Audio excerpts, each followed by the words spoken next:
하나님 아버지, 부족한 자리를 세워주시니 감사합니다. 이 시간 우리를 축복해 주셔서 이 시간에도 하나님의 말씀이 생명되어지는 거룩한 시간 되도록 우리를 축복해 주시옵소서. 정말 하나님이 우리에게 펼쳐가시는 그 사랑하심, 그 긍휼하심, 그 은혜로우심이 우리 영혼에 경험되어질 수 있도록 역사하셔서 내가 경험되어진 그 은혜와 그 사랑과 긍휼을 증거할 수 있게 도와주시옵소서.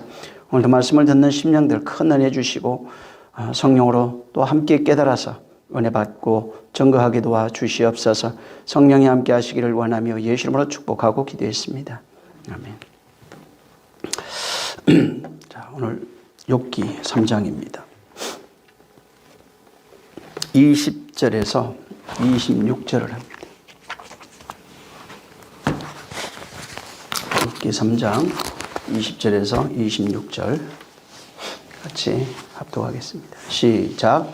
어찌하여 공고한 자에게 빚을 주셨으며 마음이 번뇌한 자에게 생명을 주셨는고 이러한 자는 죽기를 바라도 오지 아니하니 그것을 구하기를 땅을 파고 숨긴 보배를 찾음보다 더하다가 무덤을 찾아 얻으면 심히 기뻐하고 즐거워하나니 하나님에게 둘러싸여 길이 아득한 사람에게 어찌하여 빚을 주셨는고 나는 먹기 전에 탄식이 나며 나의 앓는 소리는 물이 쏟아지는 것 같구나.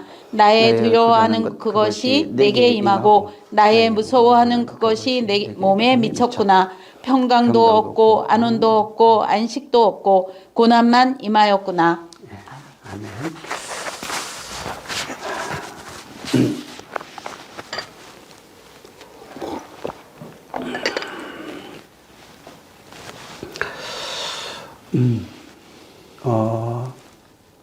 앞에 이제 지난주에 우리가 들었던 그 말씀 이제 중에서 이제 생일을 저주하는 내용하고 그다음에 현재의 삶을 저주하는 그런 그 내용을 통해서 욥이 그냥 태어나지 않았더라면, 태어날 때 죽었더라면, 내가 살다가 죽었더라면은 그런 욥의 탄식이 이제 기록이 되어 있습니다. 그리고 여기도 지금 그 마찬가지로 그 이제 이어서 어찌하여 공고한 자에게 빛을 주셨으며 안 죽고 이제 내가 이렇게 번뇌하는 자가 될 수 있도록 이렇게 생명 주어가지고 이렇게 번뇌하는 자가 되게 하셨는지에 대한 그런 내용들을 여기에 기록하고 있습니다. 그래서 이제 그냥 언뜻 보면 어떻게 되면은 이제 계속 환난, 고난 이런 그 위기가 욥에게 이제 다가오니까 욥이 그런 것들 때문에 단식하는 그런 내용으로 이제 보여지기도 합니다. 그래서 거기 이제 지난번에 그 2절부터 10절에 보면은 태어난 것에 대한 후회로 이제 기록이 되어 있고 11절부터 19절에 보면은 그냥 어머니 태에서 죽었더라면 그것이 좋았을 것이다 라고 하는 탄식하는 내용이 이제 기록이 되어 있습니다. 이제 20절부터 오늘 본문 26절에는 뭐 지금이라도 죽었으면 얼마나 좋을까라고 하는 그런 심정을 토로하는 것처럼 표면적으로 보이는 그런 내용이 이제 그렇게 되어 있다고요. 그래서 지금이라도 죽었으면 좋겠다 하고 이제 죽음을 동경하는 그런 내용처럼 이제 보여지는 것이 이 지금 본문에 있는 내용입니다. 내가 어머니 그냥 그 배에서 태어나지 아니하고 죽었더라면 그런 이제 고백과 또 그다음에 오늘은 그 쭉 읽어보면은 그 죽음이 있는 그래서 그냥 무덤이 있는 무덤을 찾으면 얼마나 기쁠까 행복할까 그래서 무덤이라고 하는 그 죽음이 있는 그 무덤을 찾으면은 좋을 것 같다. 그래 인생의 지금 고통들 현재 지금 내가 당하고 있는 고통들의 해결점이 그냥 엄마 뱃속에서 죽었다면은 태어나서 죽었더라면 또 살아오다가 죽었더라면 아니면 지금이라도 좀 죽었더라면 그래서 죽음을 동경하고 죽음이 있는 무덤을 동경하는 그런 내용처럼 기록이 되어 있습니다. 그래서 여기 20절부터 22절까지 쭉 보면은 어찌해서 고난을 당하는 자에게 그 생명을 주셨는가? 또 죽기를 바라고 있는데 안 죽는구나. 그리고 죽음을 구하는데 그 다음에 구하다가 진짜 무덤을 죽음이 있는 그런 무덤을 찾는다면 굉장히 기쁠 것이다 라고 이제 고백하는 겁니다. 지금 욥이 찾고 있는 게 여기 지금 본문에는 찾고 있는 내용이 뭐냐면 죽음입니다. 그러면서 이제 죽음이 있는 무덤을 동경하는 그런 내용으로 이제 기록이 되어 있습니다. 문제는 여기에 지금 욥이 바라고 있는 것은 지난 시간에도 제가 말씀을 드렸지만 그냥 지금 진짜 죽었으면 좋겠다 이거보다는 반어법 표현이라고 제가 말씀을 드렸어요. 그 속에 담겨 있는 내용은 하나님이 그 사랑, 나를 과연 사랑하실까? 하나님이 나를 어떻게 좀 인도하실까? 좀 인도해 주셨으면 좋겠다라는 그런 고백, 죽음을 구하는 그 반대편에 하나님의 그 섭리하심, 또 그 사랑하심 이런 것들이 경험되었으면 좋겠다라고 하는 것으로 이제 고백하는 겁니다. 그래서 그냥 죽었더라면 말하지만 실상은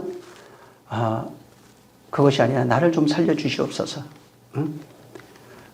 그래서 죽음 자체가 뭐 너무 좋아서 그것을 동경하거나 또 그런 것이 아니라 실제 지금 당하는 고통 때문에 그렇게 죽음을 통해서 자기의 삶을 노래하고 있는 겁니다. 다른 말로 얘기하면은 현재 상황을 좀 빨리 좀 벗어났으면 좋겠는데 하나님 나를 좀 벗어나게 하시옵소서. 옛날에 이제 우리 기도할 때도 애들 아프면 그러잖아요. 하나님 차라리 나를 죽여 주시옵소서. 그리고 제 아이 치료해 주시옵소서. 그런 기도 하잖아요. 이제 그렇게 하는 이유가 그게 나를 죽여서 저 아이를 진짜 살려달라는 얘기가 아니라 그냥 내 죽음만큼 그렇게 내가 죽더라도 제 아이를 살리고 싶은 내 마음을 좀 이해해 주시옵소서 라고 하는 기도의 그 내용 속에 그 내용이 이제 포함되어 있는 겁니다. 그래서 빨리 좀 여기서 벗어나고 싶은데 이 고통을 좀 해결하고 싶은데 빨리 좀 지나갔으면 좋겠는데 하나님 언제까지 좀 기다리십니까? 빨리 나를 좀 도와주시옵소서. 죽음 자체를 구하고 찾는 그런 그 내용이 아닙니다. 그것이 핵심이 아니고 지금 내가 현재 당하고 있는 그런 삶, 고난, 그런 생에 대한 삶에 대한 어떤 그 고통, 절망을 그렇게 표현하고 있는 거예요. 아주 내가 이렇게 너무 힘듭니다. 절망적 상황을 그렇게 절망적 표현으로서 나타내고 있는 겁니다. 그래서 이제 죽음을 구하는데 죽음이라고 하는 것은 우리 보통 무덤 그러잖아요. 뭐 우리 어렸을 때도 산에 가서 보면 다 무덤이었어요. 그 위에서 놀고 그랬는데 그 무덤은 뭐가 있냐면 죽음이 있는 곳입니다. 어떤 이의 죽음이 거기에 있어요. 그래서 무덤이라고 하는 것은 항상 함께하고 있는 것이 바로 죽음인 겁니다. 자, 근데 지금 욥은 보통 사람들은 뭘 기뻐하냐면은 이 세상에 있는 어떤 좋은 것들, 뭐 오늘날로 얘기한다면 뭐 좋은 직장에 들어간다든가, 좋은 대학 간다든가, 돈을 오늘날 많이 벌었다든가, 사업이 뭐 성공했다든가, 이런 식으로 세상에 있는 어떤 보배들, 사람들이 생각하고 있는 그런 보배를 찾으면 그것을 기뻐합니다. 근데 지금 욥은 그 얘기를 하는 게 아니에요. 그 얘기를 하는 것이 아니라 여기 지금 무덤을 찾다가 그것을 발견하면 22절을 한번 읽어보겠습니다. 시작. 무덤을 찾아 얻으면 심히 기뻐하고 즐거워하나니. 네. 무덤을 찾다가 그걸 구하면 심히 기뻐한답니다.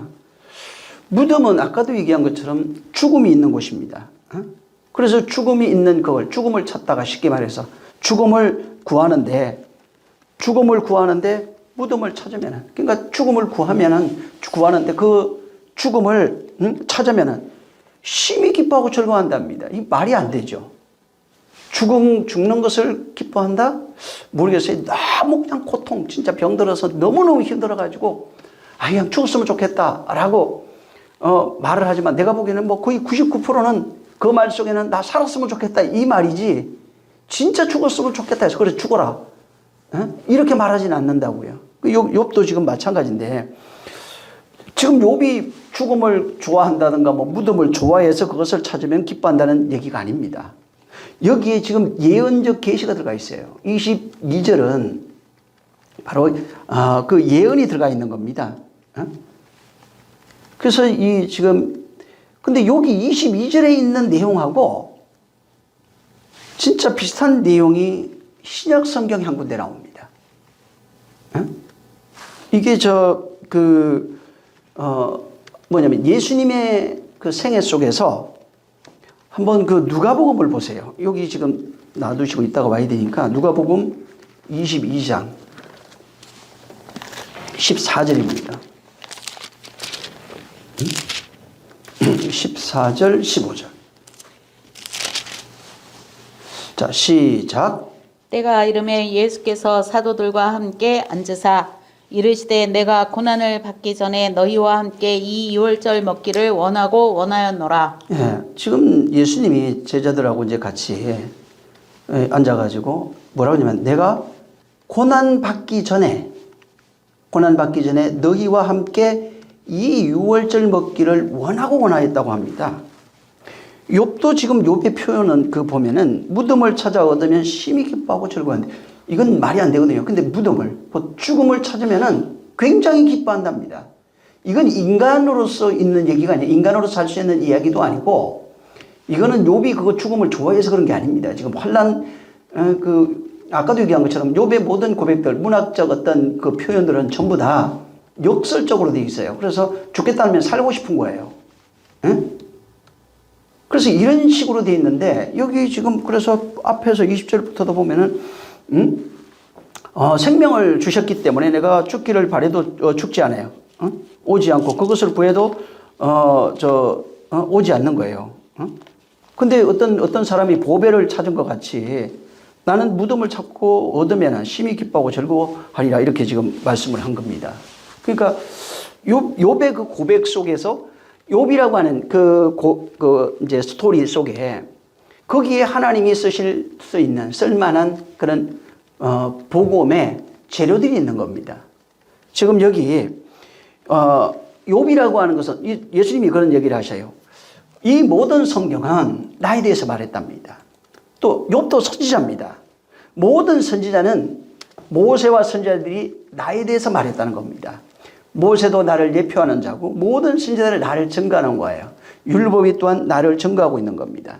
자, 여기 지금 아까 누가복음에 우리가 지금 이제 읽었는데 누가복음 지금 22장 14절에 15절에 보면 고난을 받기 전에 내가 너희와 함께 유월절을 같이 먹기를 원하였다 이렇게 말씀합니다. 자,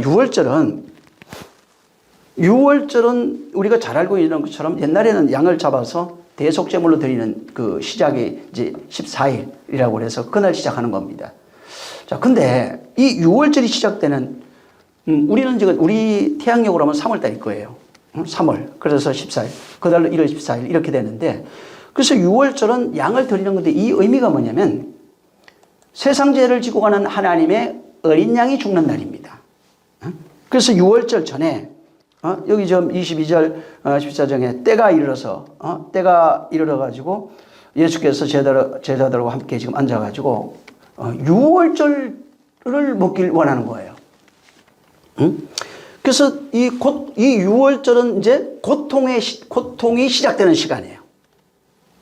이때는 애통이 시작되는 그런 시간입니다. 그래서 이제 유월절이라고 하는 단어를 보면은 파사흐라고 하는 단어입니다. 이 파사흐는 그러니까 페사흐라고 하는 단어인데 이 페사흐는 그 동사 파사흐가 있어요. 여기서 온 단어가 이제 페사흐라고 하는 단어입니다. 그래서 이제 파사흐를 보면은 뭐 넘어지다, 절뚝거리다 이런 뜻으로 되어 있어요. 이게 그러니까 유월절이 뭔가 넘어지는 것과 절뚝거리는 것하고 뭐가 좀 이렇게 관련이 되어 있는 거예요.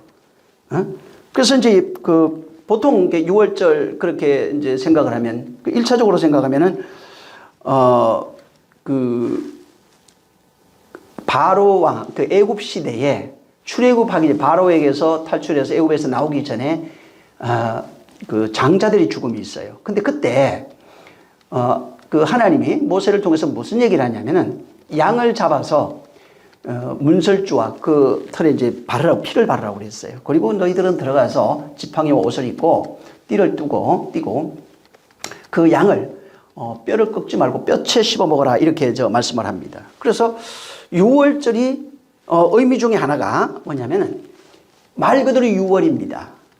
그러니까 피를 보면 넘어가리라 하는 내용이 6월이에요. 그래서 6월적 개념 자체가 죽음의 사자가 그날 내려오는데, 이제 죽음의 사자가 오면은 다 죽습니다. 죽는데 피를 보면은 넘어간다는 겁니다. 그래서 두 가지 의미예요. 뭐냐면 6월은 피를 보면 넘어가리라고 하는 하나님의 언약이 있어요.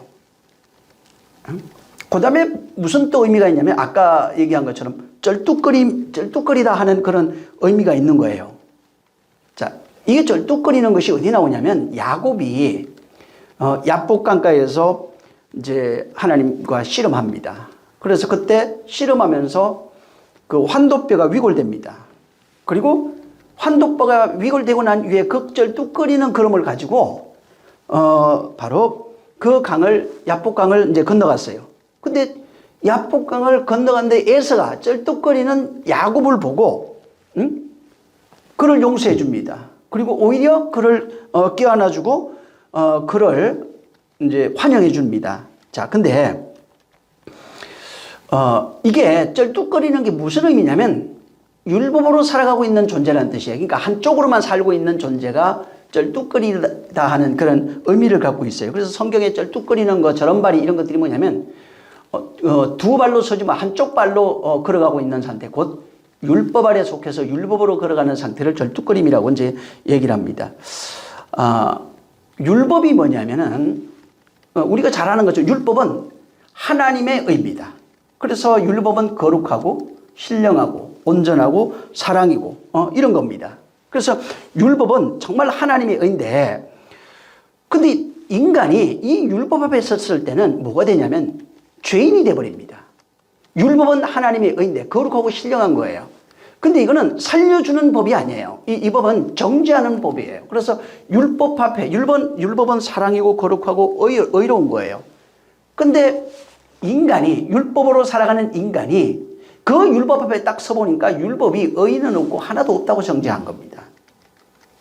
율법 앞에 의로워질 수 있는 인간이 없다는 겁니다. 그래서 하나님 앞에 안식을 얻고 싶은데 율법 앞에 선 인간은 안식을 얻을 수 없어요.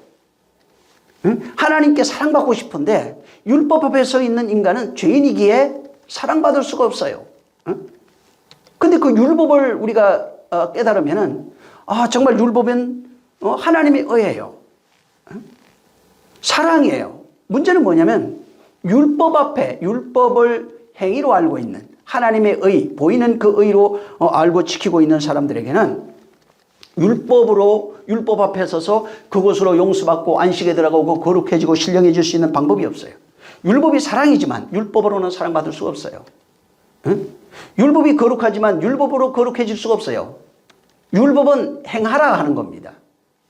근데 그 행하라 하는 그 말씀 앞에 서 있는 인간은 바로 행할 수가 없는 거예요.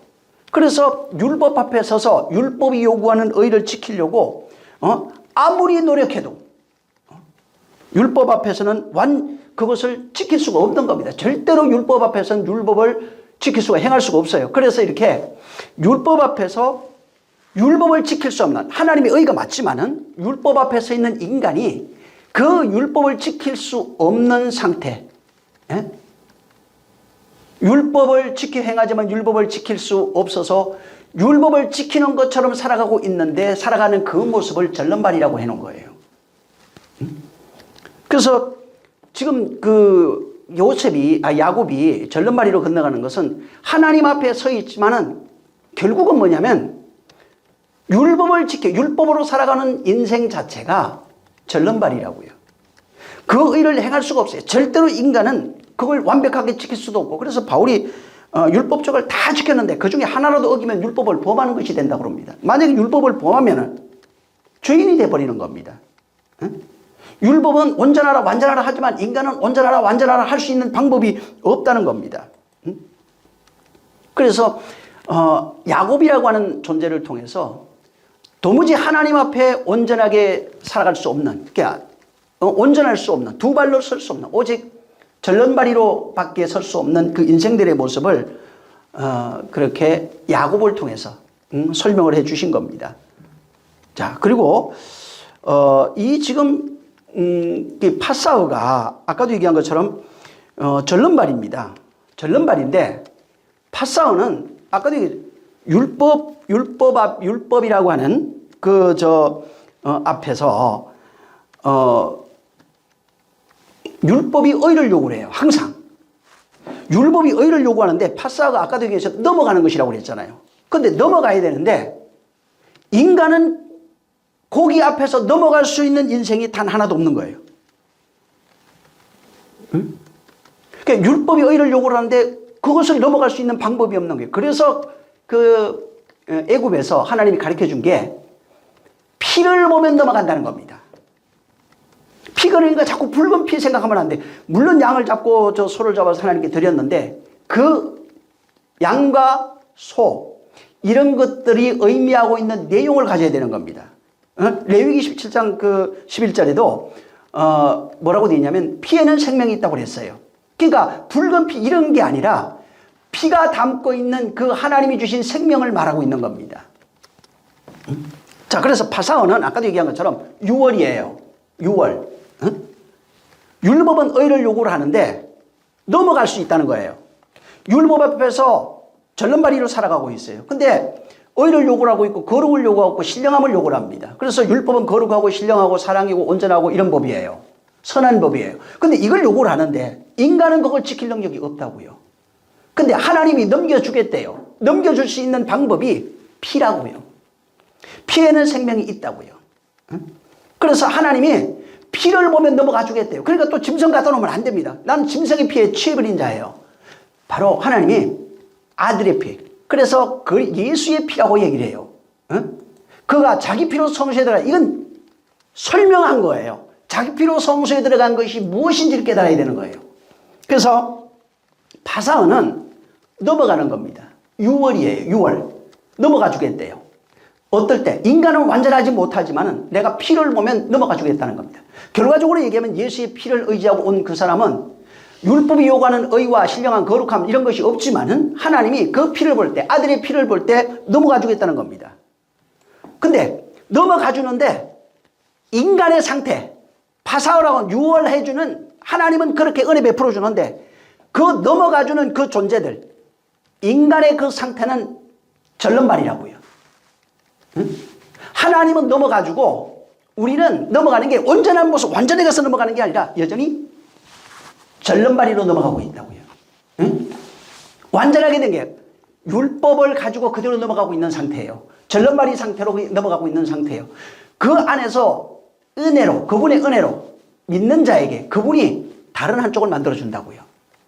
인간이 가지고 있는 것은 율법적 자아입니다. 근데 하나님이 그에게 그 피를 의지하여 나온 그에게 하나님이 생명 주셔서 그 생명으로 온전한 자를 만들어 주신다 하는 것이 그 바로 6월이 담고 있는 내용이에요. 그래서 6월절은 하나님이 피를 보면 넘어가 주는 거예요. 그리고 그 내용은 절름발이들이라고요. 율법 아래 살아가고 있는 그런 존재들을 상징하는 겁니다. 자, 근데 예수님이 여기 누가복음 22장 지금 14절에 15절 보면은 내가 6월절 먹기를 원하고 원하였다고 말합니다. 자, 이건 지금 그 내용을 보면은 잘 보세요. 아, 예수님이 제자들이 이제 마지막이니까 저녁 한번 밥 한 끼 한번 먹자. 그래서 내가 이걸 마지막은 밥 한 끼 먹고 내가 넘어가야 되겠다. 죽어야 되겠다. 이렇게 이해를 하는데 그 내용이 아니에요. 내가 지금 밥 한 끼 먹고 그래도 제자들하고 헤어질 때 밥 한 끼는 먹고 내가 가야지 라고 하는 그런 내용이 아니라 여기에 이제 우리 고난 나오죠. 고난. 고난이라고 하는 게 뭐냐면 그게 파스코입니다. 고난이라는 단어 자체가 예수님이 고난 받아요. 6월절은 고난과 연결되어 있는 거예요. 그래서 6월절이 아까 얘기한 것처럼 그 고난이라는 단어가 참 파스코입니다. 파스코. 근데 6월은 아까도 히브리어는 페사호예요. 페사호. 자, 그리고 6월절 이렇게 할 때 이제 이거 헬라어로 이렇게 보면은 파스카 이렇게 돼 있어요. 그러니까 헬라어로는 고난이라는 단어가 파스코고 6월절이라는 단어가 파스카예요. 아까 그건 파스카. 그래서 이게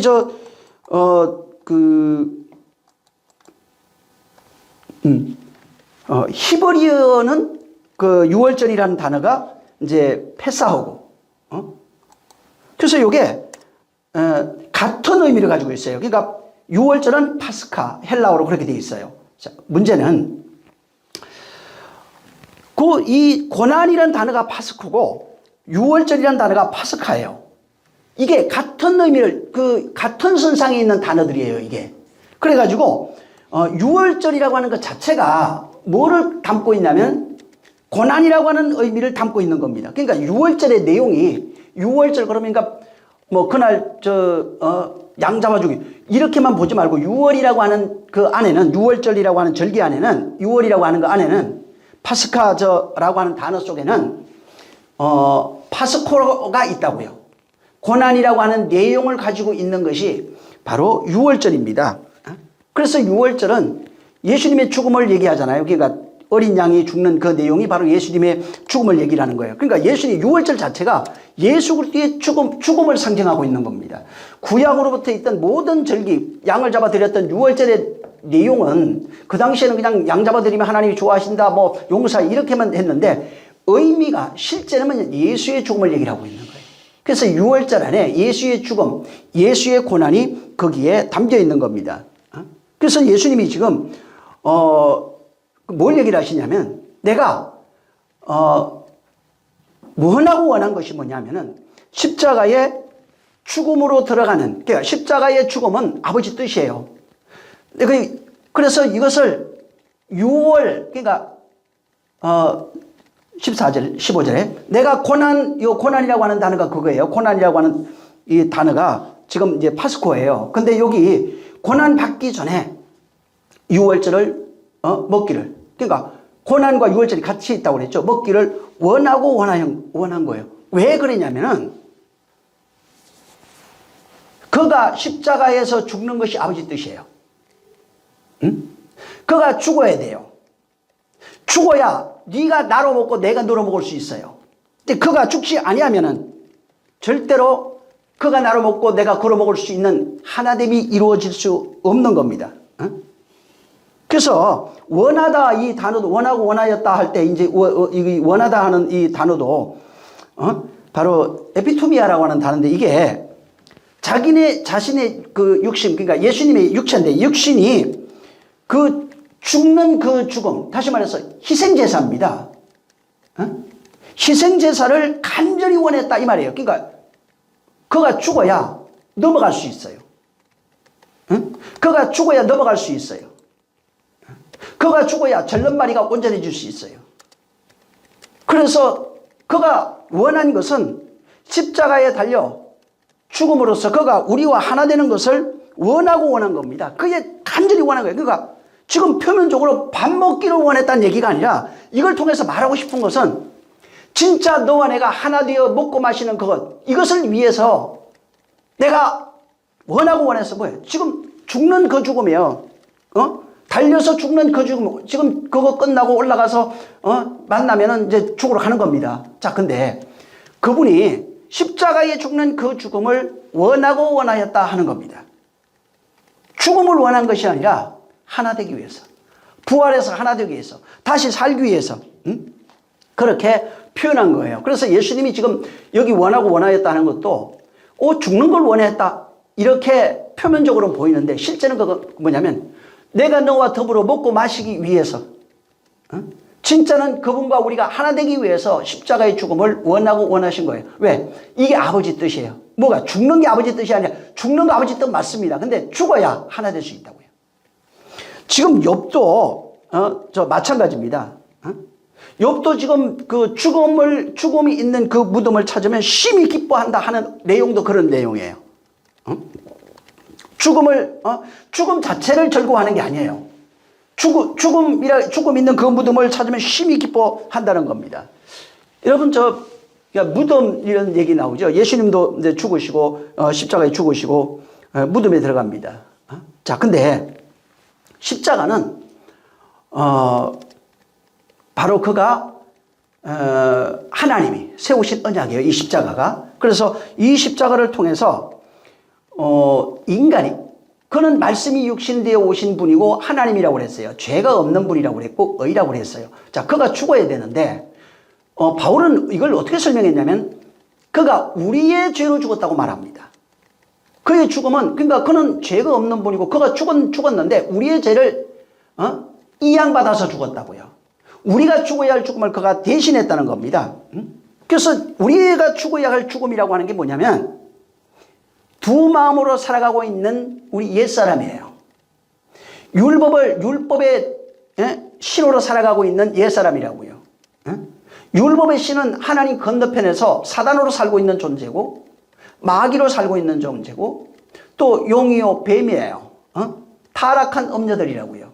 근데 그거는 반쪽짜리예요. 그걸로 살 수 있는 게 아니라 그것이 전부인 줄 알고 살아가고 있는 그 인생, 바로 두 마음을 가지고 살아가고 있는 그 인생이 그분과 함께 십자가에 못 박혀 죽는 내용이 바로 십자가예요. 그래서 죄 없는 이가 인류의 죄, 우리가 가지고 있는 그 인류의 죄, 두 마음을 품고 살아가고 있는 인생들의 그 죄, 욕망이라고 하는 그것을 함께 잡아다가 바로 십자가에 달아서 죽는 것입니다.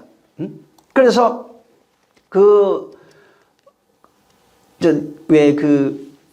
아브라함이 그 아내가 죽으니까 사라를 그 막벨라 굴에 집어넣었다고 그랬어요. 거기에 장사했다고 그랬는데 그 막벨라 굴이 2청, 쌍둥이 무덤 이런 뜻이에요.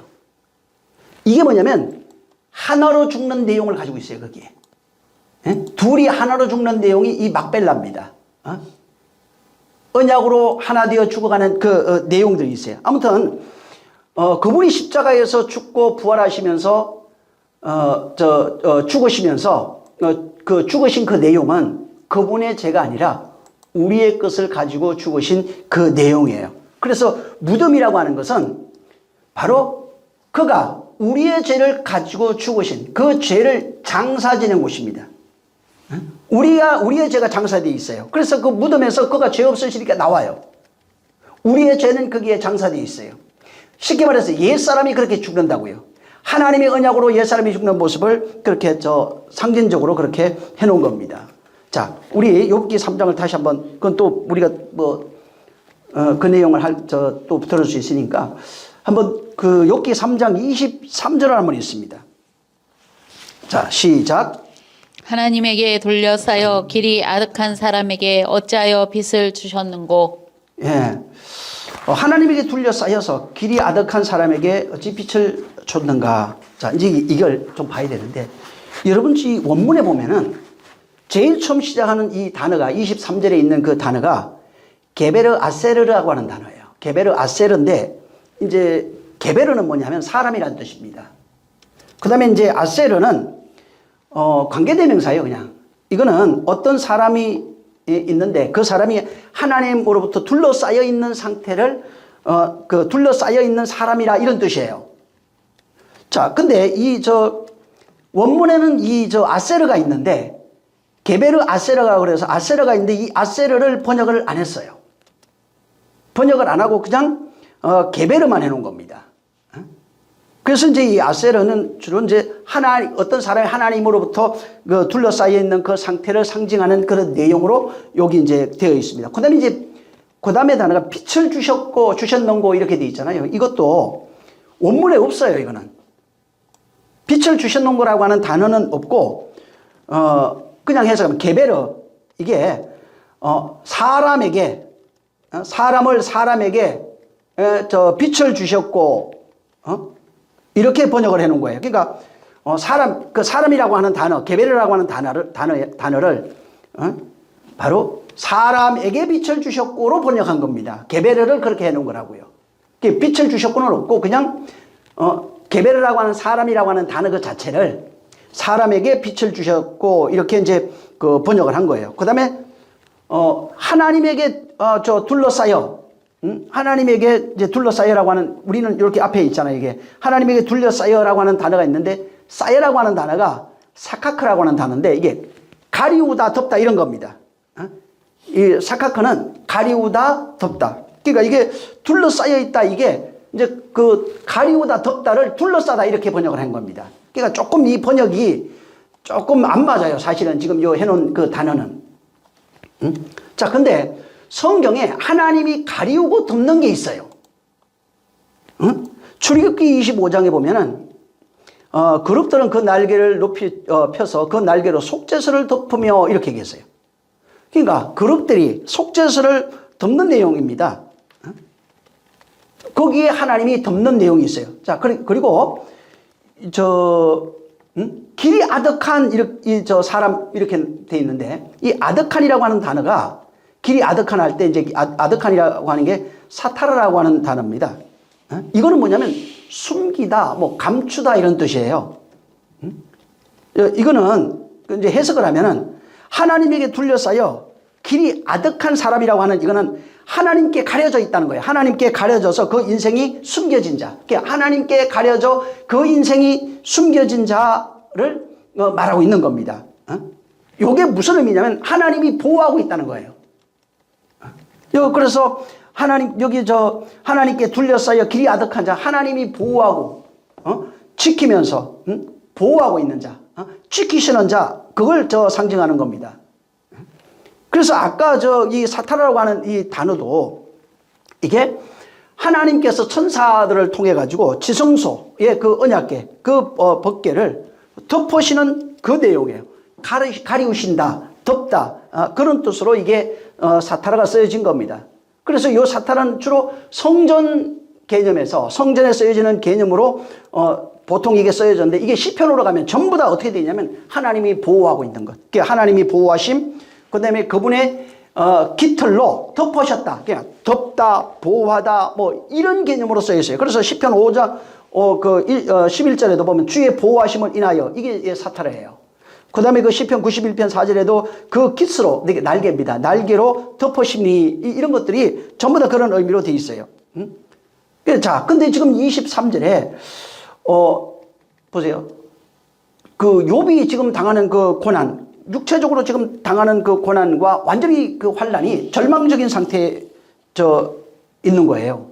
근데 23절의 내용을 분석을 해보면은 지금 절망과 환난과 그런 고난 속에 있는데, 이게 계시적 그 시점이나, 혹은 언약적 시점으로 이렇게 보면은 하나님이 바로 이 지성소의 언약궤, 그 속죄소를 그 날개로 덮는 것 같은 그 덮음을 말하고 있는 겁니다. 쉽게 말해서 욥이 지금 고백하는 것은 하나님이 나의 인생을 그렇게 덮었다는 거예요. 하나님이 나를 둘러싸서 보호하시면서 나를 지금 덮었다, 이 내용으로 되어 있는 게 23절이에요. 지금 그 표면적으로 보여지는 것은 정말 그 환난의 극치입니다. 절망의 아주 극치예요. 근데 지금까지 들어왔던 그 속에서도 자기가 고백할 수 있었던 것은 하나님이 보호하시고 인도하시고 지키시고 나를 가리우시고 나를 덮었다는 겁니다.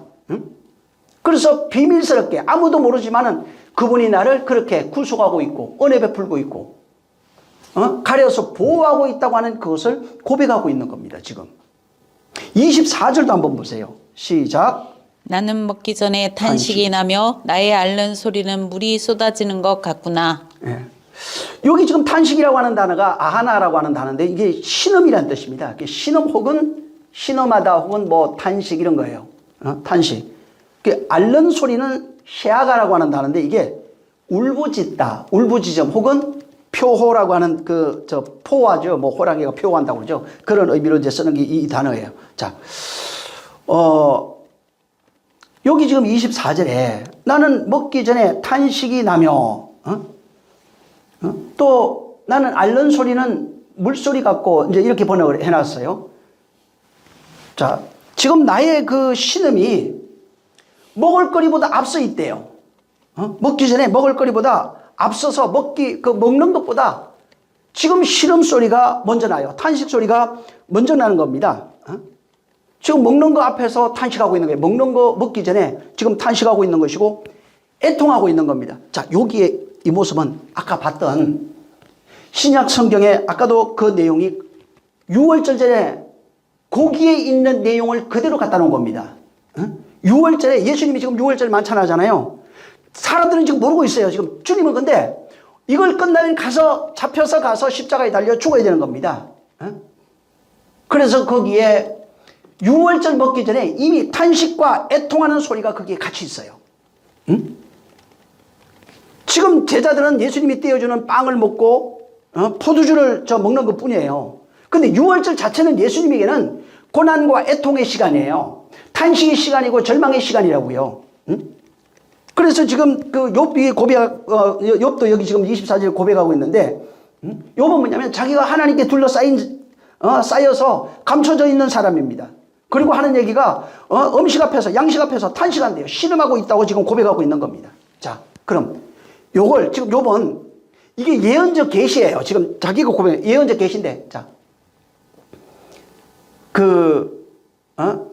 예수님은 아까도 얘기한 것처럼 6월절이라고 하는 것 자체가 6월절이라고 하는 것 자체가 탄식과 고난과 애통이 같이 있습니다. 근데 제자들은 그거 몰라요. 지금 그냥 떡 먹고 절구하고 있어요. 근데 예수님은 내용을 알고 있는 거예요. 자, 근데 예수님이 겟세마네에 올라가죠. 겟세마네에 올라가가지고 마태, 마가 두 군데 보면 그가 기도하셨다고 나와요. 근데 3번을 기도하셨다고 합니다. 그리고 제자들에게 다시 와서 자는 걸 보고 1시 동안도 같이 깨어서 기도할 수 없느냐, 또 갔다 오니까 피곤하다 잠이니까 또 그렇게 말씀하셨어요. 근데 이제 누가복음으로 가면은 거기는 그가 기도하는데 땀방울이 떨어졌다고 그래요. 땀방울이 떨어지는데 핏방울 같이 되더라 이렇게 말씀했어요. 자, 그럼 예수님의 3번의 기도가 있어요. 거기에 3번의 기도가 뭘 가지고 있을까? 거기에는 다르게 쓰지는 않고 그냥 어떻게 써놨냐면, 아버지가 할만하시거든 이 잔이 내게서 지나가기를 원합니다 라고 했어요. 예수님의 겟세마네 기도는 그분의 신음소리예요. 탄식소리예요. 지금 이 24절에 하고 있는 그 내용을 거기다 해놓은 거예요. 이거의 실상이 예수님이 6월절과 겟세마네에서 기도하고 있는 내용을 여기다가 써놓은 겁니다. 그래서 거기 안에 그분의 신음소리가 있는 거예요. 우리 가상칠언이라고 그랬죠. 그 십자가에서 그 말씀하신 마지막 유언 7가지가 있어요. 그 내용 사람들이 그걸 이게 해석을 해요. 근데 문제는 그것도 뭐냐면 그분의 신음소리예요. 그분의 탄식소리라고요. 그래서 신음이라고 하는 단어가 아까도 얘기한 것처럼 아나하라고 하는 단어입니다. 이게 무슨 뜻이냐면 앓는 소리 이런 거예요. 알아요. 막 앓는 소리. 그 다음에 그 탄식, 한숨 이런 겁니다. 탄식, 그래서 신음소리가 아나. 그 다음에 그 앓는 소리 이것도 그 같이 써있었는데 세아가라고 하는 단어인데 이게 앓는 소리. 신음하고 알아요 막. 신음은 그래서 이게 아나 신음하고 있어 막 탄식하고 이렇게 번역을 해놨고, 그 다음에 앓는 소리는 여기 앓는 소리 해놨잖아요. 그 24절에는. 이거는 세아가라는 단어예요. 알아요. 무슨 얘기냐면, 신음하면서 탄식하면서 막 앓는 거예요. 그걸 여기다 해놓은 거예요. 그래서, 여기 번역도 아나도 탄식 혹은 신음, 한숨 이렇게 돼 있어요. 세아가는 들어가 보면은 앓는 소리 뭐 이런 걸로 돼 있어요. 그래서, 근데 세아가가 번역은 앓는 소리로 했는데, 좀 더 들어가면 어떻게 나오냐면 짐승의 울부짖는 소리 이렇게 나왔어요. 짐승이 울부짖기가 세아가가 그거예요. 짐승이 울부짖는 소리로 막 표하는 소리, 울부짖는 소리로 그렇게 해놓은 겁니다. 이게 시편 22편 1절에 내 신음하는 소리를 듣고 할 때 이거예요.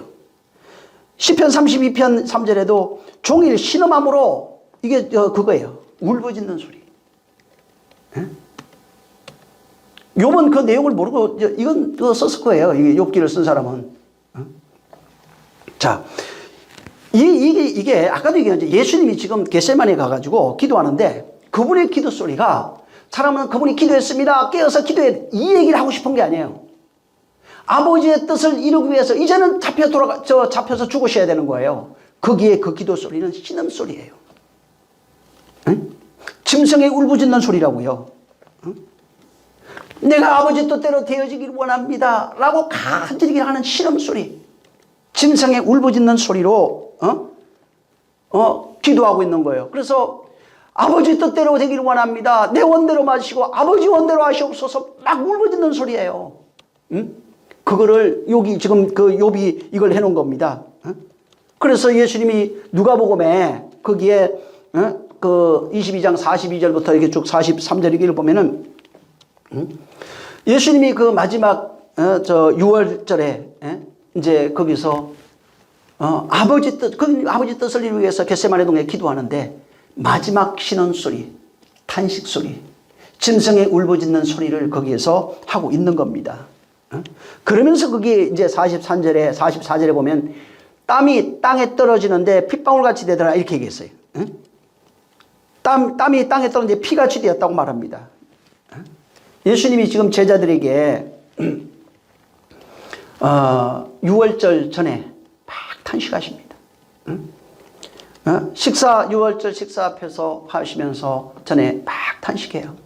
왜? 이거는 아까도 얘기한 제자들과는 그 떡과 빵과 그 포주를 먹는 거지만 그건 모르고 있어요. 그 먹는 것이지만은 그 속에는 이제 내 살을 띄워줘야 되고 내 피를 줘야 되는 나는 하늘로부터 온 양식이다. 내 살을 받아 먹어라. 내 피를 받아 마셔라.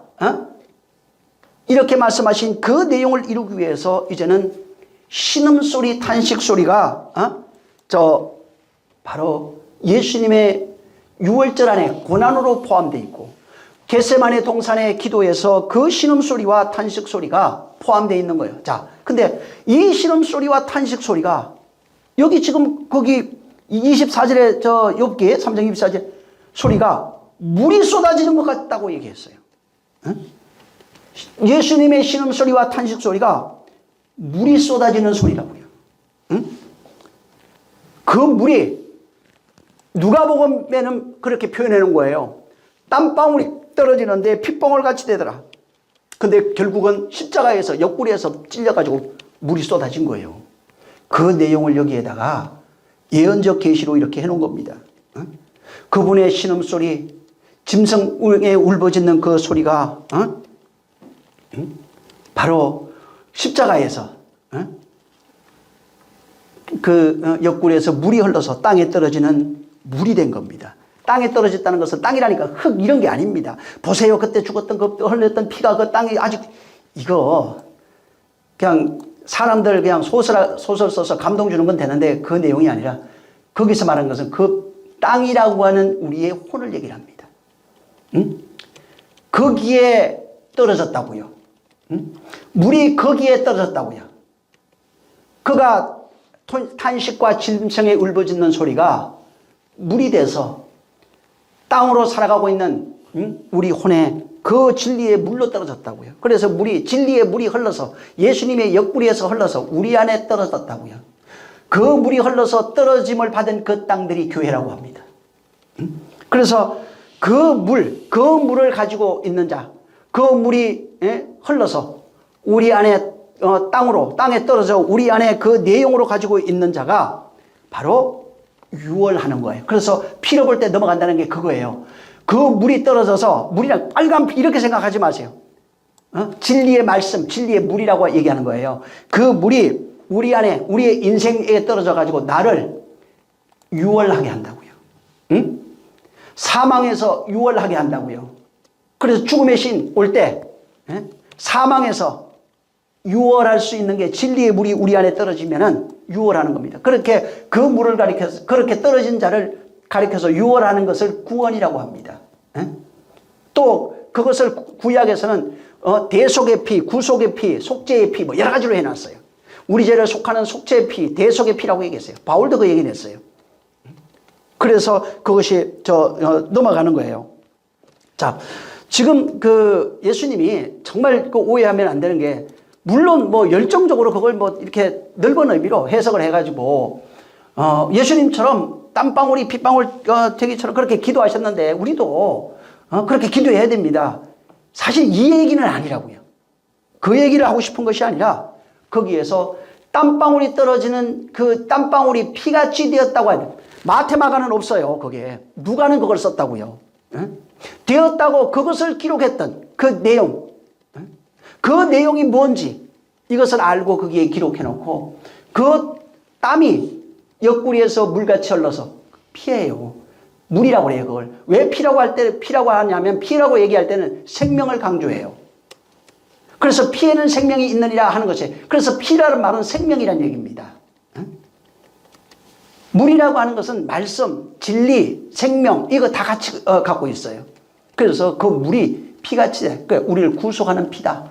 구원하는 피다. 구속의 피, 그 물이 피같이 됐다는 말은 우리를 구속해서 우리를 넘어가게 한다고요. 유월절 피를 얘기하는 겁니다. 그게. 유월절 피. 그래서 그 내용 모르면은 계속 그냥 예수님처럼 기도해야 되고, 예수님 그렇게 본받아갖고 산에 올라가서 또 해야 되고, 이런 식으로 갈 수밖에 없는 겁니다. 그러니까 이해 잘못하면, 예수님이 40일 했으니까 우리도 40을 해야 돼요. 예수님 맨날 새벽 기도 했다고 그러니까 또 우리도 그 새벽 미명에 가셨다고 그러니까 또 해야 되고, 또 그분이 그 산에 올라가서 그렇게 겟세마네에서 열심히 했다니까 산기도 가야 되고, 이런 식으로 갈 수밖에 없는 겁니다. 그거 진짜 잘못하면 이상한 사람도 많잖아요, 지금. 예수님 땀방울이 핏방울 떨어지는데 핏방울 같이 됐다고 하니까, 또 바울이 뭐라고 그랬어요? 너희가 피를 토하기까지 하지 않았다고 회개를 했는데 하지 않았다고 그러니까 피를 토해야 된다고. 이런 식으로 갈 수밖에 없는 거예요. 전부 다 이게 문자적으로 보면은, 껍데기로 보면은 전부 다 다시 율법으로 돌아가게 만들고 율법의 해결을 요구하는 것이 될 수밖에 없는 거예요. 인간의 열심을, 구원에는 인간의 열심을 요구하지 않습니다. 믿음은 인간의 열심이 아니에요. 하나님의 열심이에요. 인간의 의를 요구하지 않아요. 하나님의 의를 요구하는 겁니다. 이 사람들은 써놨던 내용, 그 말씀하신 그 내용의 진의에 대해서는 관심이 전혀 없어요. 그냥 그거 그렇게 지켜 행하면 거룩하다고 생각해요. 그 사람들, 주님이 하신 것처럼 똑같이 하고, 바울이 한 것처럼 똑같이 하고, 서대반이 한 것처럼 똑같이 하면 그걸 순교라고 생각해요. 순교는 옛사람이 말씀으로 죽는 게 순교예요. 순교는 하나님의 말씀에 의해서 내가 변화되는 게 순교예요. 내가 변화 안 됐는데 무슨 순교를 해요? 내가 순교한 적이 없는데 어떻게 남을 순교시켜요? 이게 안 되는 겁니다. 그래서 이 사람들은 끊임없이 지금 내 육체에 와 있는 그런 현실들에 대해서만 관심이 있지, 그냥 성경에 말하고 있는 그런 내용들 아무리 얘기해줘도, 주님이 집중 와서 그 얘기를 해줘도, 그 말씀을 해석해줘도 그냥 방언이에요. 알아듣지 못하는 얘기예요. 그냥 관심도 없어요. 자, 24절 다시 우리 보면은 물이 쏟아졌답니다. 물이 쏟아지는 것 같구나. 이게 물이 쏟아지다 할 때 거기가 나타크라고 하는 단어를 썼는데, 이건 뭐냐면 하늘에서 쏟아지는 은혜의 물이란 의미예요. 이게 물이 쏟아진다는 것은 하늘에서 물이 쏟아져요. 하늘에서 물이 쏟아져요. 그래서 이 하늘이라고 하는 그 단어 속에 바로 거기에 물이 있다 이렇게 얘기를 했잖아요. 하늘에서 물이 있어요. 그 물이 쏟아져야 돼요. 어디 안으로 쏟아져야 되면 우리 안으로 쏟아져야 되는 겁니다. 그래서 그 물이 우리의 마음밭, 메말라 있는 내 마음밭에 물이 쏟아져서 그 마른 땅이 바로 옥토가 되는 겁니다. 심령이 옥토가 되는 거예요. 그래서 그 예수님이 씨 뿌리는 비유에도 그 옥토 얘기했잖아요. 이건 성령에 의해서 물이 쏟아지지 않으면 절대로 불가능한 얘기입니다. 옥토가 돼야 백배할 수 있는 거예요. 그러니까 성령에 의해서 하늘의 물이 우리 마음밭에 쏟아지면은 그것이 비옥한 땅이 되는 겁니다. 그래서 이게 그걸 이제 아까도 얘기한 거죠. 신약 누가복음에서는 예수님이 흘리시는 땀, 피, 이것이 하늘에 쏟아지는 물이라고요. 그것이 어디에서 흘려졌냐면 십자가에서 흘려졌는데, 예수님이 옆구리를 통해서 우리에게 흘러진 겁니다. 그래서 지금 하나님께서 하늘로서 쏟아지는 그 물이 예수 그리스도를 통해서 십자가에 흘렀는데 그 흘른 그 하늘의 물이 우리 심령 속에 우리 안에 은혜와 진리로 들어오게 하시는 그것은 성령이에요. 그분은 하늘에서 온 진리예요. 생명이에요. 물이에요. 유월하는 피예요. 자, 근데 그가 십자가에 흘려놓은 하늘에서 쏟아진 그 물이 땅으로 스며들게 하는 이는 성령이라고요. 그래서 성령의 사역이 없으면은 절대로 은혜와 진리가 없어요. 그냥 2000년 전에 그분이 저 십자가에 달려 피 흘린 것뿐이에요. 물과 피를 쏟은 것 뿐이에요. 그건 의미가 없다고요. 그 2000년에 쏟으신 그 물과 피의 그 내용이 성령에 의해서 은혜와 진리로 믿는 자 속에서 바로 스며들게 돼 있고 그것이 흘러나게 돼 있는 겁니다. 그래서 그분이 오시면 믿는 자의 그 마음밭입니다. 마음 땅. 그 땅에 부어주시는 거예요. 뭐 예수님이 흘리신 땀, 그 피, 그것이 우리 마음에 흘러 들어오는 겁니다. 그래서 성령의 사역을 통해서 그것이 그냥 2000년에 있었네 이게 아니라 정말 하늘의 물이 우리 땅으로 우리 밭으로 마음밭으로 홍수처럼 밀려 들어오게 돼 있는 겁니다. 그래서 육체로 살아가고 있는 존재들, 그 옛사람으로 사는 땅으로 호흡하고 있는 존재들이 땅으로 호흡하는 모든 그 인생들이 성령의 사역에 의해서 그 물과 피가 우리 안에 흘러 들어오게 되면 유월할 수 있다고요. 사망을 이기는 존재가 돼요. 죽음을 이길 수 있다고요. 죽음의 신이 오면은 죽음을 이길 수 있다고요. 사망을 이기는 존재가 되고 그 죽음을 유월할 수 있는 존재가 되고 생명을 가진 그런 존재가 되는 겁니다. 그래서 복음, 우리 있잖아요. 믿음은 내가 갖는 거 맞아요. 근데 복음의 그 내용, 내가 진리로 만들어지는 것, 또 생명이 되는 것, 뭐 사랑, 국률, 화평 이런 것 있잖아요. 모든 것들은 인간의 노력으로 되는 게 아닙니다. 하나님이 우리에게 요구한 것은 믿음밖에 없어요. 구약엔 그걸 순종이라고 얘기했어요. 그 믿음은 뭐냐면 너희가 믿어라. 믿기만 해라. 내가 행하겠다고 하는 겁니다. 그래서 믿는 자에게 뭐가 있냐면 하나님의 행하심이 있는 거예요. 행하는 것은 성도가 아니라 성도에게 요구하는 것은 인류에게 요구하는 것은 믿어라 하신 것이고 믿는 자에게 하나님의 행하심이 성령으로 하늘의 물과 피가 우리 안에 들어오는 것입니다. 그래서 지금 주님이 이게 6월절에 그 떡과 잔을 가지면서 그 나누는 그 내용 속에 떡과 잔을 찢어서 주는 그 내용이 탄식 소리라고 얘기해요. 내 살을 받아 먹어라, 내 피를 받아 마셔라 하는 유월을 위한 탄식 소리, 신음하는 소리, 짐승 소리가 그 안에 예수님의 고난이 그 안에 포함되어 있는 겁니다. 그래서 그분의 수고와 노력을 통해서 우리가 복음 안으로 들어간 거예요. 실제 그리고 겟세마네 가서 막 기도하신다고요. 이거 좀 지나가게 하셔. 지나가라는 게 역설적으로 해놓은 거예요. 진짜 나 안 죽고 싶으면 이 얘기가 아니라 아버지 원대로 되길 원합니다 하는 그 내용을 강조하는 거예요. 그래야 되니까. 내가 이를 위해서 예수님 추없이 얘기했어요. 나 죽으러 왔다. 대성물로 왔다. 양식으로 왔다. 나는 먹이로 왔다.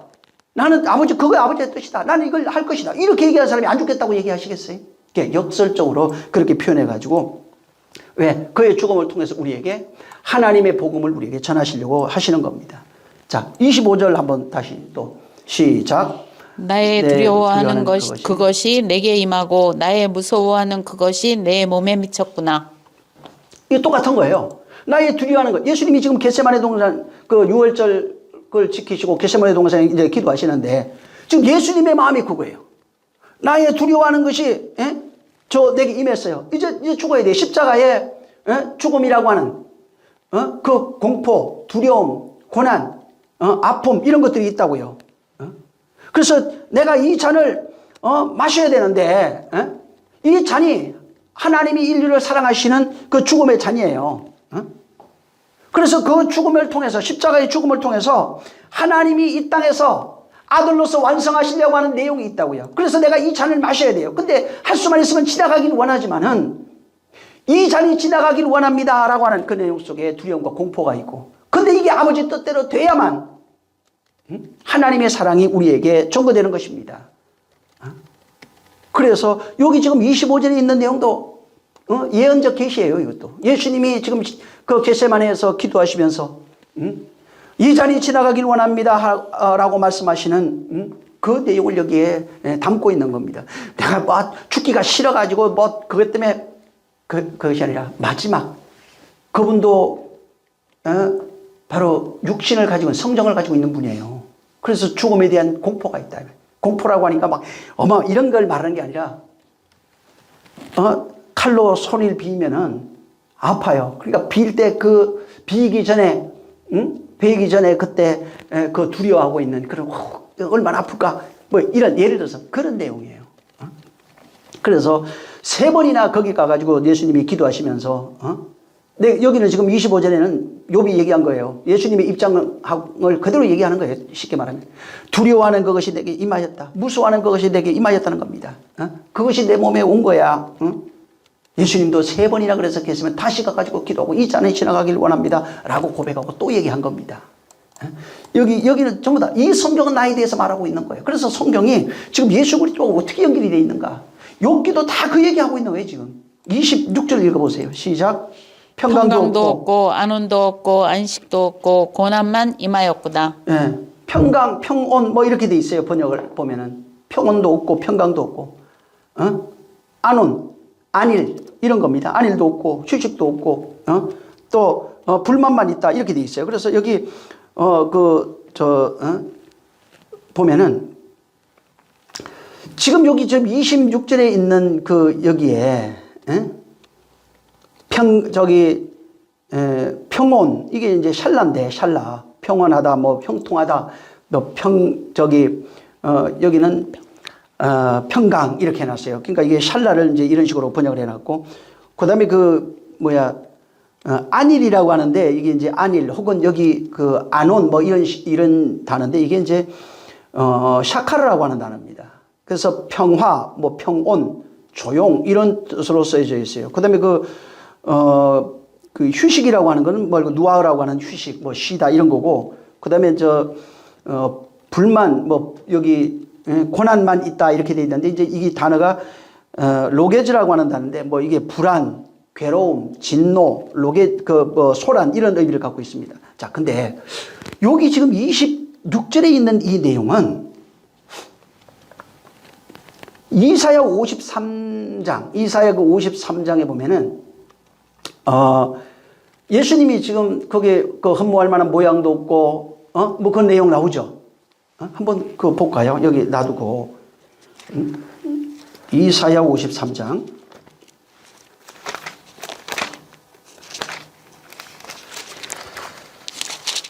풍채도 없고 뭐 2절 한번 보세요. 2절 3절만 읽죠. 자, 시작. 그는 주 앞에서 자라나기를 연한 순 같고 마른 땅에서 나온 줄기 같아서 고운 모양도 없고 풍채도 없은즉 우리의 보기에 흠모할 만한 아름다운 것이 없도다. 그는 멸시를 받아서 사람에게 실어 버린 바 되었으며 강고를 많이 겪었으며 질고를 아는 자라. 마치 사람들에게 얼굴을 가리우고 보지 않음을 받는 자 같아서 멸시를 당하였고 우리도 그를 귀히 여기지 아니하였도다. 그분은 멸시도 받고 귀히 여김도 없고 질고를 지고 가고 있고 슬픔도 당하고 징벌도 당했고 맞고 있고 고난 당하고 찔리고 있고 허물 뭐 이런 것들이 많아요. 징계를 당하고 이런 거예요. 여기 지금 그런 내용을 여기 욥도 그 상태 그거를 지금 평안이 없다, 평온이 없다, 평강이 없다, 안온 안일이 없고 안식이 없구나, 휴식이 없고 쉬는 것도 없고 오직 그 고난, 불안 뭐 이런 것만 있다 이렇게 지금 표현한 겁니다. 자, 이 53장은 보통 이제 고난받는 종에 대한 예언이라고 합니다. 그 고난받는 종에 대한 그 내용을 여기에 썼다고 해요. 바울은 한 사람으로 말미암아 죄가 세상에 들어왔다고 말합니다. 한 사람으로 말미암아. 그 이제 그러면서 한 얘기가 비유를 한 사람으로 하니까 또 아담 한 사람 때문에 죄가 이렇게 생각하지 마세요. 뭐를 거기에 설명하고 싶으냐? 한 사람으로 말미암아 죄가 들어오고 또 다른 한 사람으로 말미암아 은혜가 임하였다. 요걸 설명하고 싶은 거예요. 예수 그리스도로 말미암아 은혜가 어떻게 임하는지 우리에게 임하는지에 대한 내용을 설명하기 위해서 아담이라고 하는 인류를 아담 하니까 옛날 그 사람 우리처럼 이렇게 생각해요. 아담이라고 하는 우리예요. 응? 거기에 죄가 들어왔다고요. 그 다음에 한 사람으로 말미암아 모든 사람이 의인 됐다는 겁니다. 그래서 예수 그리스도의 십자가의 죽음과 부활, 거기는 흠모할 만한 것도 없고 사모할 만한 것도 없고 거기는 평강이 없어요. 죽음밖에 없어요. 거기는 안식도 없고 안일도 없고 안온도 없고 쉼이라는 것이 없어요. 오직 고난만 있다고요. 그래서 이게 거기 고난이라고 하는 게 불안, 고난 이런 걸로 쓰여진다고 그랬잖아요. 거기는 괴로움, 진노 뭐 이런 거예요. 그래서 야, 여긴 진노밖에 없구나. 괴로움밖에 없구나. 소란만 있고 불안만 있고 괴로움이 있고 고난이 있는 것이다. 이거를 지금 여기에 표현해 놓은 겁니다. 그래서 예수님이 근데 거기에 그분이 당하는 욥이 그걸 그렇게 표현했는데 예수님이 당하는 십자가의 고난은 안식이나 안온 이런 것이 전혀 없어요. 거기는 오직 고난밖에 없는 겁니다.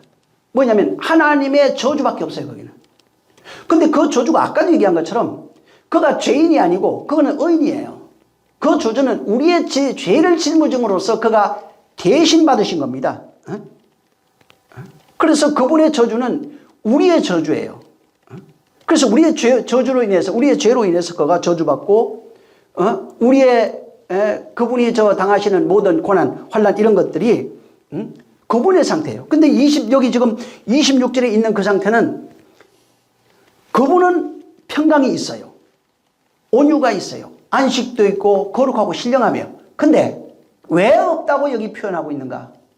그가 우리의 죄를 짊어져서 그런 거예요. 아버지의 뜻을 이루기 위해서 십자가라고 하는 거기에는 평강이 없어요. 거긴 죄밖에 없어요. 그건 저주밖에 없어요. 하나님의 진노밖에 없어요. 거긴 휴식도 없는 거예요. 거긴 고난밖에 없는 거예요. 하나님의 아들이죠. 그분은 거기에 없는 분이 아니고 원래 있는 분인데 우리의 죄를 짊어짐으로써 그가 평강도 안식도 휴식도 고난만 있는 그 십자가를 지고 가고 있는 상태. 그래서 여기 27절에 26절에 있는 이 내용은 예수님이 십자가의 내용하고 같은 내용이에요. 그 내용은 실제는 우리 내용을 말하고 우리의 율법 아래 살아가고 있는 죄 아래 있는 인생들의 모습을 그렇게 표현해 놓은 겁니다. 근데 그걸 누가 담당했느냐 하면 그분이 담당했다고요. 평강이 있는 분이 평강이 없는 자로 담당한 거예요. 안식이, 안올, 여기 지금 안온이라고 돼 있죠. 안일함, 이런 뜻인데, 평온, 평화 이런 거예요. 평화가 있는 분인데 우리는 평화가 없는 분으로 가신 거예요, 거기에. 그 다음에 여기, 안식이 없어요. 근데 그는 안식이 있는 분인데 안식이 없는, 휴식이 없는 분. 원래 안식이 있는 분이에요. 근데 안식이 없는 분으로 가신 거예요. 그분은 고난이 필요 없는 분이에요. 근데 그가 우리를 대신해서 고난 받으신 겁니다. 실제 인간의 그런 상태, 안식이 없고 절망이고 쉼이 없고 고난받고, 그 욥의 실제적 그 상태, 인간의 그런 실제적 그 상태, 이게 무덤이라고요. 예수님이 지금 그걸 짊어지고 무덤에 들어가신 거예요.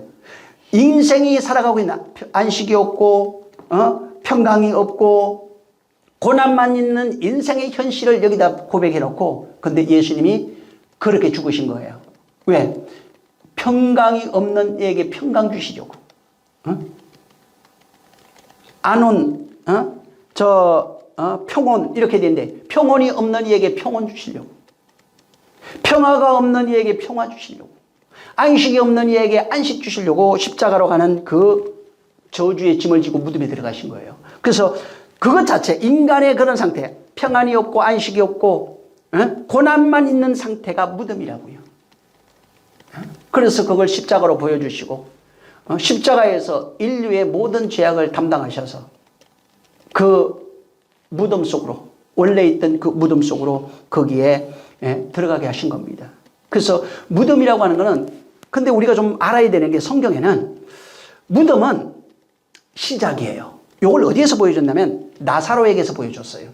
무덤은 어머니 자궁 같은 데예요. 그래서 무덤에 있는 자를 불러내요. 무덤은 시작이에요. 그래서 반드시 무덤에 들어가야 나올 수 있는 거예요. 그래서 예수님이 무덤에 들어가지 않으면 우리는 나올 수 없어요. 근데 이거를 바울은 로마서 6장에다가 설명하기를, 그분과 하나로 죽어서 그걸 침례로 얘기를 하면서 그분과 하나 되어 침례받아 물속에 들어가면서 죽고 무덤이에요. 그 다음에 물속에 나오면서 부활한다 이렇게 얘기한 겁니다. 단 그렇게 무덤에 같이 들어간 자만 나올 수 있다고요. 그 무덤 그분이 들어가셨어요. 근데 거기에 우리가 들어간 건 아니에요. 근데 그분이 우리의 죄를 짊어지고 무덤에 들어가셨는데 그것을 은혜로 베풀어 주셨다고요. 그게 물과 피예요.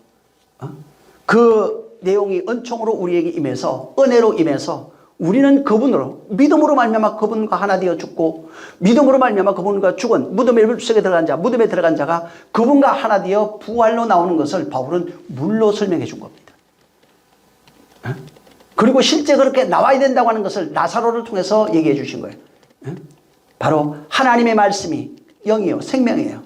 살아있는 이를 불러내는 겁니다. 그래서 나사로가 무덤 안에 3일 동안 있잖아요. 3일 동안이에요. 당신의 죽음도 3일이에요. 똑같은 거예요. 바로 내가 너로 죽는 거예요. 네가 나로 죽는 거예요. 그리고 그가 나사로야 나와라. 진리의 말씀, 영생의 말씀이 그를 불러내는 겁니다. 그래서 이게 영생의 말씀, 진리의 말씀이 불러낸다고 그랬잖아요. 그게 뭐예요? 성령이 우리 안에 진리의 영으로 오셔서 그 진리의 영, 깨달아서 생명되어진 그 영이 나를 부활로 나오게 하는 거예요. 그리스도로 나오게 하는 겁니다. 그래서 성령이 오시지 않으면 그분의 물과 피의 그 효력은 아무것도 없습니다. 물과 피가 무엇인지도 알지 못하고 그것이 우리 안에 생명되어지지도 못하고 그 생명을 우리에게 전달하지도 못하는 거예요. 그래서 생명이 있는 자가 물과 피를 가지고 있는 거예요. 그가 그 생명 때문에 부활로 나올 수 있는 겁니다. 정말 이런 욥의 고난을 통해서 욥이 지금 고백하는 이 내용 속에는 예수 그리스도의 죽음과 부활이 있고 그 속에는 우리와 하나로 죽는 그 내용이 여기에 담겨 있는 겁니다. 이것을 욥기를 통해서 예언적 계시로서 문학적으로 표현해 놓은 겁니다. 이게 그래서 여기에 욥기가 들어가 있는 거예요. 정말 이러한 안식 여기 27절에 그분이 평온이 없는 우리에게 평강이 없는 안온이 없는 안식이 없는 고난만 있는 우리에게 평강 주시려고 안온을 주시려고 안식을 주시고 그 다음에 정말 고난이 없는 그 복을 주시기 위해서 그가 하나로 우리가 하나로 죽으신 겁니다. 이와 같은 역사가 정말 우리 안에 나타나기를 예수님으로 축원합니다. 정말 이 욥이 고백하는 것은 바로 이 내용을 갖고 있는 거예요. 이건 우리가 이거 내용을 알면 진짜 은혜가 되는 겁니다. 기도하겠습니다. 기도할 때 주여 욥은 이 내용을 뭐 알고 했든 모르고 했든 그건 상관없어요. 근데 욥의 고백을 통해서 정말 하나님이 그 고백을 하나님이 들으셨고 그 내용이 예수 그리스도로 말미암아 우리에게 전달되어서 우리에게 진짜 평강 있는 자로 안식 있는 자로 생명 있는 자로 우리를 만들어 가시겠다고 하시는 그분의 정말 계시고 예언이 그 속에 담겨 있는 겁니다. 정말 우리 안에 평온 일생 동안 성령으로 말미암아 그 생명의 물, 생명의 그 진리의 물, 진리의 그 복음이 우리 안에 충만하시기를 정말 내 안에 충만할 수 있도록 그렇게 해달라고 기도하겠습니다. 좋으신 하나님 아버지 감사합니다. 우리를 축복해 주셔서 욥의 고백처럼 욥의 고백은 인간의 그 살아가고 있는 현실 우리가 당하고 있는 현실을 그대로 고백하고 있는데 이것은 우리가 그렇게 죽어서 없어지기를 바라는 것이 아니라 우리의 삶 고난과 환난과 핍박을 통해서 정말 하나님이여 이 나를 두으셔서 내가 평안한 자로 안식 있는 자로 생명 있는 자로 거듭나기를 그렇게 되어지기를 바라는 그 마음을 담고 고백한 그 내용이고 실제 그 내용 속에 그리스도로 말미암아 정말 우리에게 주시는 하나님의 평강과 안식과 안일 정말 이런 고난이 없는 이런 삶을 허락해 주셨사오니 일생 살아가는 동안에 하나님 아버지여 욥이 고백했던 그 고난의 내용이 우리와 하나 되어 물과 피의 그 생명이 우리 안에 넘칠 수 있는 은혜의 복음, 진리의 복음이 넘칠 수 있는 자들이 되게 하여 주시옵소서. 성령이 함께 하시고 복 주시기를 원합니다. 우리 영혼을 붙잡아 주시기를 원합니다. 이 말씀을 듣는 모든 심령들에게 큰 은혜가 있도록 역사하여 주시옵소서. 예수님으로 기도했습니다. 우리 주님이 가르쳐 준 기도하고 마칩니다. 하늘에 계신 우리 아버지여 이름이 거룩히 여김을 받으시오며 나라에 임하옵시며 뜻이 하늘에서 이룬 것 같이 땅에서도 이루어지리이다. 오늘날 우리에게 일용할 양식을 주옵시고 우리가 우리에게 죄진 자를 사하여 준 것 같이 우리 죄를 사하여 주옵시고 우리를 시험에 들게 하지 마옵시고 다만 악에서 구하옵소서. 나라와 권세와 영광이 아버지께 영원히 있사옵나이다. 아멘. 감사하신 주여, 정말 우리 평강 있는 자로, 평화로운 자로, 안식을 가진 자로, 고난을 초월한 자들 수 있게 도와주시옵소서. 자, 우리 모든 영광 하나님께 드립니다. 수고 많이 하셨습니다.